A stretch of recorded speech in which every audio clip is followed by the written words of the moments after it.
Gente, acabamos de chegar do acampamento e tivemos uma surpresa espetacular. Nossa irmã Aline televisionou a Noite da Fogueira. Na Noite da Fogueira, todo mundo tinha recebido um envelope com todos os pedidos.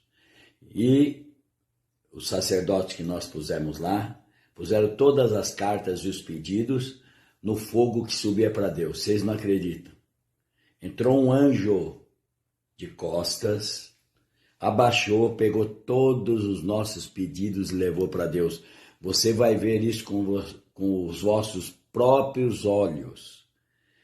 Estava filmando e de repente apareceu um anjo, intermediando, pegando os nossos pedidos e levando a Deus. Olha, Deus é espetacular.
Gente, acabamos de chegar do acampamento e tivemos uma surpresa espetacular.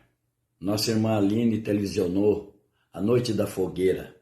Na noite da fogueira, todo mundo tinha recebido um envelope com todos os pedidos. E os sacerdotes que nós pusemos lá, puseram todas as cartas e os pedidos no fogo que subia para Deus. Vocês não acreditam. Entrou um anjo de costas, abaixou, pegou todos os nossos pedidos e levou para Deus. Você vai ver isso com os vossos próprios olhos. Estava filmando e de repente apareceu um anjo, intermediando, pegando os nossos pedidos e levando a Deus. Olha, Deus é espetacular.